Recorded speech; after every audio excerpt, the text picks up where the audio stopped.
नमस्कार, मी निलिमा कदम. पूर्व माध्यमिक शिष्यवृत्ती परीक्षा इयत्ता 8वी बुद्धिमत्ता चाचणी यामध्ये आकलन या घटकातील आज आपण भाषा ज्ञान हा भाग अभ्यासणार आहोत. आकलनासाठी 10% इतका भारांश आहे. साधारणपणे 5 प्रश्न असतात आपण बघितलं. त्यापैकी सूचना पालन यावर 1 ते 2 प्रश्न, तसेच भाषा ज्ञान यावर सुद्धा 1 ते 2 प्रश्न. अशा प्रकारे एकूण आकलनासाठी 5 प्रश्न 10 गुणांसाठी असतात. प्रश्नामध्ये जेव्हा अक्षरापासून असा उल्लेख असतो त्यावेळेला मोजताना त्या अक्षराचा क्रमांक 1 धरावा. बघा, अक्षरापासून असा उल्लेख असेल तर त्या अक्षराचा क्रमांक 1 धरावा, म्हणजेच ते अक्षर धरून मोजावे. अक्षराच्या उजवीकडे किंवा डावीकडे असा उल्लेख असल्यास संबंधित बाजूला त्या अक्षराच्या पुढील किंवा मागील लगतच्या अक्षराचा क्रमांक 1 धरावा. बघा, अक्षराच्या उजवीकडे किंवा डावीकडे असं जेव्हा असेल त्यावेळेला काय करायचं, त्याच्या म्हणजे उजवीकडे असेल तर पुढील येणार, तर पुढील अक्षराचा क्रमांक आपल्याला 1 धरायचा आहे. 2 अक्षरांच्या दरम्यान म्हणजेच काय, तर ती 2 अक्षरं वगळून त्यांच्यामध्ये असणारी सर्व अक्षरे आणि एका अक्षरापासून दुसऱ्या अक्षरापर्यंत म्हणजे ती 2 अक्षरे धरून मधली सर्व अक्षरे. अत्यंत महत्वाचे आहे बघा, 2 अक्षरांच्या दरम्यान म्हणजे ती 2 अक्षरं वगळून त्यांच्यामध्ये असणारी सर्व अक्षरे आणि एका अक्षरापासून दुसऱ्या अक्षरापर्यंत म्हणजे ती दोन्ही अक्षरं धरून मधली सर्व अक्षरे. तर हे अत्यंत महत्वाचे काही मुद्दे आहेत. त्यानंतर अक्षरमालेच्या डावीकडून आणि उजवीकडे असं जेव्हा म्हटलं जातं त्यावेळेला अक्षरे किंवा अंक ते आपण नीट बघायचे आहेत. त्यानंतर आधीचे अक्षर म्हणजेच डावीकडचे अक्षर आणि नंतरचे अक्षर किंवा नंतरचे अंक म्हणजेच उजवीकडची अक्षरे किंवा उजवीकडचे अंक. तर या काही महत्वाच्या सूचना सुरुवातीला आपण लक्षात ठेवायच्या आहेत. आकलन भाषा ज्ञान या उपघटकामध्ये साधारणपणे पुढील घटकांसंबंधित प्रश्न विचारले जातात. एका शब्दापासून अनेक अर्थपूर्ण शब्द बनवणे, अक्षर समूहापासून अर्थपूर्ण शब्द बनवणे, शब्द समूहासाठी एकच शब्द, समानार्थी विरुद्धार्थी शब्द, इंग्रजी शब्दांसाठी पर्यायी मराठी शब्द, इंग्रजी शब्दातील अक्षरांपासून बनणारे शब्द, वाक्प्रचार व म्हणी, शब्दांचा आकार विल्हे क्रम म्हणजेच अ आ इ ई याप्रमाणे शब्दांचा क्रम लावणे, शब्दांच्या जाती, नाम, सर्वनाम, विशेषण इत्यादी, लिंग, वचन, विरामचिन्हे, साहित्यिक व त्यांची टोपणनावे, त्यांची पुस्तके, वर्ण प्रकार, अनुनासिके जे आहेत इत्यादी. यासाठी म्हणजेच भाषा ज्ञान या अभ्यासासाठी आपल्याला पाठ्यपुस्तकातील पाठांचं अतिशय बारकाईने वाचन करणं आवश्यक आहे.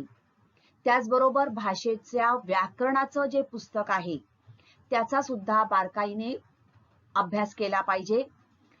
पाठ्यपुस्तकातील जे पाठ आहे त्या पाठाखाली असलेलं व्याकरण, त्या अनुषंगाने येणारं व्याकरण याचा बारकाईने अभ्यास करणं खूप आवश्यक आहे. त्यानंतर वर्णमाला, बाराखडी, वर्णांचे वेगवेगळे प्रकार हे लक्षात ठेवावेत. शब्दांचा आकार विल्हे क्रम लावताना अक्षरांचे वर्णमालेतील तसेच बाराखडीतील स्थान लक्षात घ्यावे आणि नंतर क्रमाने इतर अक्षरांचं स्थान लक्षात घ्यावे. म्हणजे समान समजा एकच अक्षराने सुरुवात होणारी दोन शब्द असतील, अनिता आणि अजय, तर पहिला शब्द अ, त्यानंतर मग दुसरं अक्षर, त्याचा आपल्याला विचार करावा लागेल.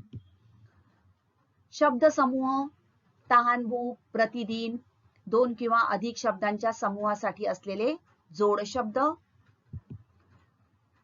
पाठ्यपुस्तकातील असणारे साहित्यिक, तर 6वी, 7वी, 8वी या तिन्ही इयत्तांची भाषा पाठ्यपुस्तकं जी आहेत त्यामध्ये आलेले साहित्यिक, त्यांचं साहित्य, त्यांनी कोणकोणते महत्वाचे ग्रंथ लिहिले, कोणकोणती पुस्तकं लिहिली, कोणत्या पुस्तकाला त्यांना पुरस्कार वगैरे मिळालेले आहेत, त्याचबरोबर त्यांची टोपण नावं जी आहेत, उदाहरणार्थ वि वा शिरवाडकर यांनी कुसुमाग्रज या नावाने लेखन केलेलं आहे, तर त्र्यंबक बापूजी ठोंबरे यांनी बालकवी या नावाने लेखन केलेलं आहे. तर अशा प्रकारे साहित्यिकांची टोपण नावं ही सुद्धा लक्षात ठेवणं आवश्यक आहे.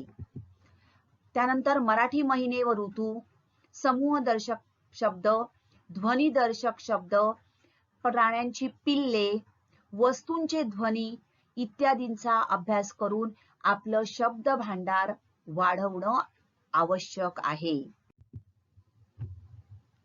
आता आपण या भाषा ज्ञानावर आधारित प्रश्न कशा प्रकारचे असतात त्या प्रश्नांचा विचार करणार आहोत.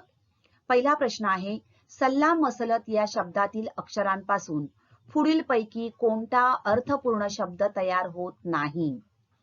बघा, सल्लाम मसलत या शब्दामध्येच असणारी अक्षरं घेऊन आपल्याला कोणता अर्थपूर्ण शब्द तयार होत नाही? प्रश्न बघा. बघा, सल्ला होतोय तयार, त्यानंतर तलम आहे, सम होतोय, पण सलाम तर ला हे अक्षर नाही, ला आहे, त्यामुळे सलाम हा शब्द बनत नाही. उत्तर आलं पर्याय क्रमांक 4. त्यानंतर पुढचा प्रश्न, त्या जोडप्यातील दोघांची दृष्टी आठवडाभर आपल्या हरवलेल्या माणसाचा शोध घेत होती. या वाक्यातील कोणता शब्द अनेक वचनी आहे? बघा, आता वाक्य काय आहे बघा, त्या जोडप्यातील दोघांची दृष्टी आपल्या हरवलेल्या माणसाचा शोध घेत होती. बरोबर. कोणता शब्द अनेक वचनी आहे? पर्याय बघा, माणूस, दृष्टी, जोडपे, आठवडा. माणूस, आता या ठिकाणी बघा, माणसाचा म्हणजे एकच माणूस, म्हणजे हा पर्याय नाही.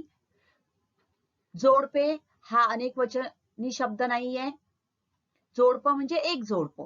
बरोबर. त्या जोडप्यातील दोघांची दृष्टी आणि आठवडा म्हणजे एक आठवडाभर. मग या ठिकाणी लक्षात घ्या, जोडपे, आठवडा हे समूहवाचक शब्द आहेत, हे एकवचनी असतात. माणूस हा एकवचनी शब्द आहे, पण दृष्टी, दोघांची दृष्टी, काय शब्द आहे? दोघांची दृष्टी असे शब्द असल्यामुळे दृष्टी हे अनेकवचनी रूप आहे. त्यामुळे उत्तर आलं पर्याय क्रमांक 2. पुढचा प्रश्न, न, का, प, मा, ल या अक्षर समूहापासून एक अर्थपूर्ण शब्द तयार करा. त्यातील मधले अक्षर लिहा.